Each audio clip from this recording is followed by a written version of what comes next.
सुनने वालों, आपके प्यार और सपोर्ट ने हमारे क्राइम वर्ल्ड हिंदी को यहाँ तक पहुँचाया है। आपकी वजह से ही हम असली जिंदगी के ऐसे मामले आपके सामने ला पाते हैं जो न सिर्फ दिलचस्प होते हैं बल्कि समाज के लिए एक सबक भी बन जाते हैं। अगर आपको हमारी कहानियां पसंद आती हैं तो प्लीज़ वीडियो को लाइक ज़रूर करें, अपने दोस्तों और फैमिली के साथ शेयर करें और कमेंट में बताएं कि आपको ये स्टोरी कैसी लगी।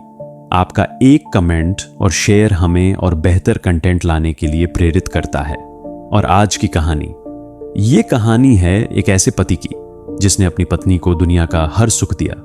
एक ऐसी पत्नी की जिसके पास सब कुछ था, प्यार, पैसा, घर, गाड़ी, बच्चे, लेकिन फिर भी उसके दिल में एक काला सुराख था।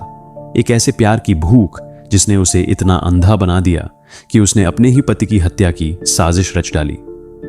ये स्टोरी दिखाती है कि कैसे भोलेपन का फायदा उठाया जा सकता है, कैसे एक चालाक दिमाग प्यार और विश्वास के नाम पर एक जिंदगी को तबाह कर सकता है। भोला पति, चालाक पत्नी, ये सिर्फ एक टाइटल नहीं बल्कि एक ऐसे घिनौने अपराध की पूरी कहानी है जिसने एक परिवार को उजाड़ दिया। तो बैठिए आराम से, क्योंकि आज की यह क्राइम स्टोरी आपको सोचने पर मजबूर कर देगी। सुबह की पहली किरण फैल रही थी जब रामपुर गांव की शांति एक चीख से टूटी। गांव के पूर्वी छोर पर बने नए 2 मंजिला पक्के मकान से आवाज आई थी। सुमन देवी 35 वर्ष अपने बालकनी से नीचे आंगन में देख रही थी और चीखे जा रही थी, बचाओ, किसी ने मेरे मनोहर का कत्ल कर दिया है, हे राम, क्या हो गया। पड़ोसी दौड़े दौड़े आए। आंगन में एक नीम के पेड़ के नीचे मनोहर लाल 40 वर्ष की लाश पड़ी थी। वह पीठ के बल लेटा था। सिर के पीछे एक गहरा जख्म था जिससे खून बह रहा था। उसके हाथ में एक मोटा लोहे का रॉड था। रात को चोर आए थे, मैंने आवाज सुनी थी। मनोहर नीचे आया। अब ये हाय मेरा भाग्य। वह हिचकियां लेते हुए रो रही थी। उसके दोनों बच्चे, एक 8 साल का लड़का और 5 साल की लड़की, डर के मारे मां से चिपक गए थे। गांव के सरपंच ने पुलिस को सूचना दी। 1 घंटे में कोतवाली से पुलिस पहुंच गई। इंस्पेक्टर अजय सिंह ने मौके का मुआयना किया। घर नया था, शानदार। आंगन में गाड़ी खड़ी थी। साफ दिख रहा था कि मनोहर लाल अच्छी कमाई करने वाले आदमी थे। वह शहर में एक कंस्ट्रक्शन कॉन्ट्रैक्टर थे। सुमन से पूछताछ में उसने रोते रोते बताया, साहब, रात 1:30-2 बजे के करीब कुत्ते भौंके, फिर आंगन में शोर हुआ। मेरे पति उठे और बोले, चोर लगते हैं, मैं देखता हूं। उन्होंने वह रॉड उठाई और नीचे गए। मैं डर के मारे ऊपर ही रही। फिर मैंने चीख सुनी, मेरे पति की आवाज, और फिर सन्नाटा। मैं बाहर देखने की हिम्मत नहीं कर पाई। सुबह जब वो उठे नहीं तो मैंने नीचे देखा तो ये नजारा था। मनोहर लाल के शव का पोस्टमार्टम हुआ। रिपोर्ट में कहा गया कि मौत सिर पर लगी चोट से हुई, जो किसी भारी और नुकीली चीज से लगी थी। समय रात लगभग 2 बजे का था। हैरानी की बात यह थी कि शव पर और कोई चोट के निशान नहीं थे, कोई प्रतिरोध के निशान नहीं, हाथों पर कोई खरोंच नहीं। यह ऐसा था जैसे मनोहर ने बिल्कुल भी संघर्ष नहीं किया हो। दूसरी तरफ जिस रॉड को हथियार बताया जा रहा था, उस पर सिर्फ मनोहर की उंगलियों के निशान थे, किसी और के नहीं। और वह रॉड जो आंगन में एक कोने में पड़ी रहती थी, उस पर खून तो था, लेकिन उसके अलावा कोई बाल, त्वचा या कपड़े के रेशे नहीं मिले जो किसी हमलावर के हो सके। इंस्पेक्टर अजय को कुछ गड़बड़ लगी। अगर चोर आया था तो चोरी क्या हुई? घर में कुछ भी गायब नहीं था। मनोहर की वॉलेट उनकी जेब में थी जिसमें 5,000 रुपए थे। घर के अंदर का टीवी, सोने के गहने, सब कुछ मौजूद था। फिर चोर का मकसद क्या था? पड़ोसियों से बात की गई। सबने मनोहर को एक मेहनती, ईमानदार और थोड़े भोले भाले इंसान के रूप में बताया। वो अपनी पत्नी पर जान देते थे, एक पड़ोसी ने कहा। सुमन जो कहती वही सही, उसकी हर बात मानते। घर भी उसी के नाम पर है। बैंक की सारी जानकारी भी सुमन के पास ही रहती थी। मनोहर तो बस कमाते थे, पैसा पत्नी को दे देते। दूसरे पड़ोसी ने एक अजीब बात कही। पिछले 6 महीने से सुमन बहुत चिड़चिड़ी रहने लगी थी। मनोहर से अक्सर झगड़ा होता सुनाई देता था। एक बार तो उसने कहा भी, तुम जैसे भोले भाले आदमी के साथ जिंदगी बिताना अभिशाप है। इंस्पेक्टर ने सुमन के मोबाइल की जांच की। उसने पिछले 3 महीने की कॉल डिटेल मंगवाई। एक नंबर बार बार आ रहा था, दिन में कई बार, कभी कभी रात में भी। वो नंबर एक स्थानीय युवक संजय 22 वर्ष का था, जो गांव में ही एक जनरल स्टोर चलाता था। जब संजय से पूछा गया तो वह घबरा गया। सुमन दीदी हमारे रिश्तेदार हैं, उनसे बातचीत होती रहती है, कुछ गलत नहीं है। लेकिन इंस्पेक्टर ने ध्यान दिया कि संजय का स्टोर उस रोड पर था जहां से शहर जाने वाली बस मिलती थी। और मनोहर की लाइफ इंश्योरेंस पॉलिसी की जानकारी मिली तो पता चला कि उसका नॉमिनी सुमन था और पॉलिसी की राशि 50 लाख रुपए थी। इंस्पेक्टर अजय ने एक साथ 2 काम शुरू किए। पहला, उन्होंने संजय पर दबाव डालना शुरू किया। दूसरा, उन्होंने रात की घटना का एक फिर से निर्माण, रिकंस्ट्रक्शन करने की कोशिश की।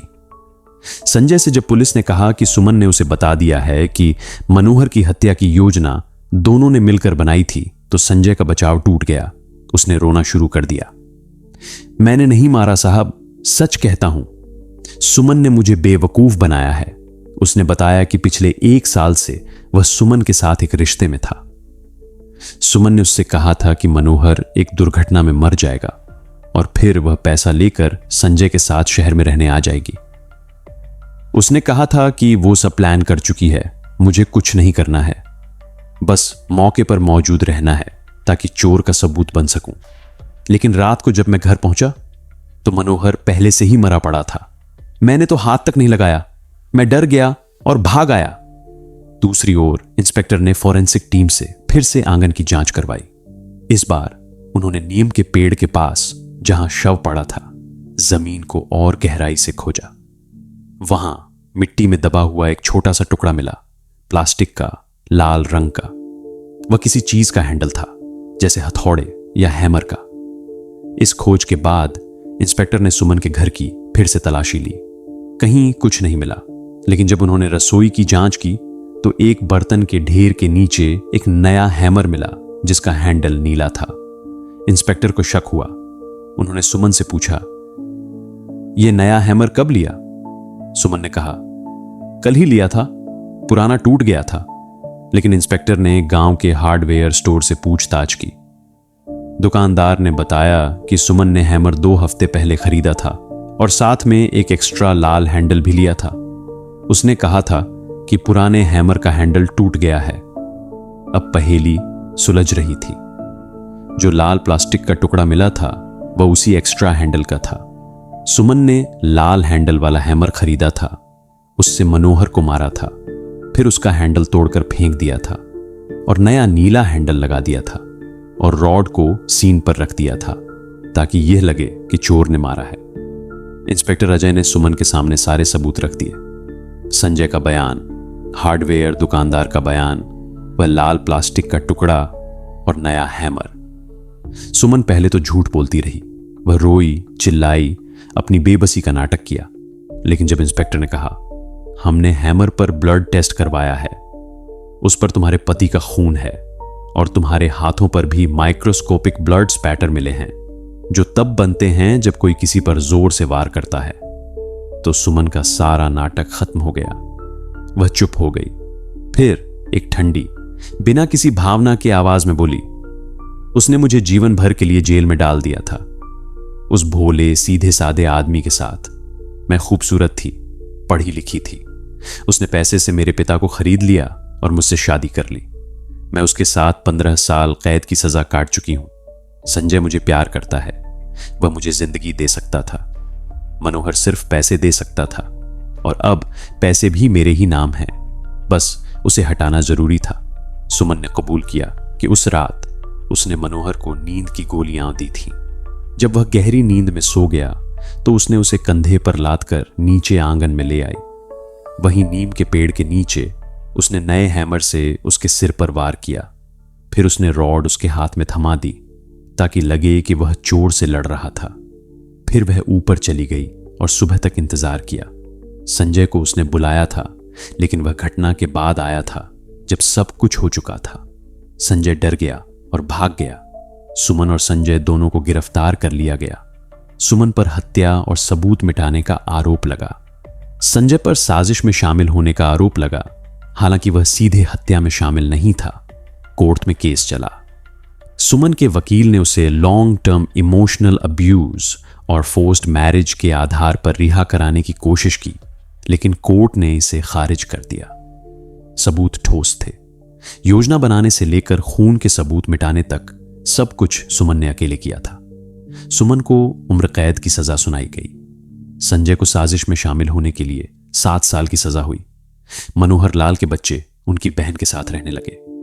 गांव वालों को विश्वास ही नहीं हुआ कि जिस सुमन को वे भाग्यवान औरत मानते थे, जिसे एक भोले भाले पति ने हर सुख दिया था, वही उसकी हत्या की साजिश रच सकती है।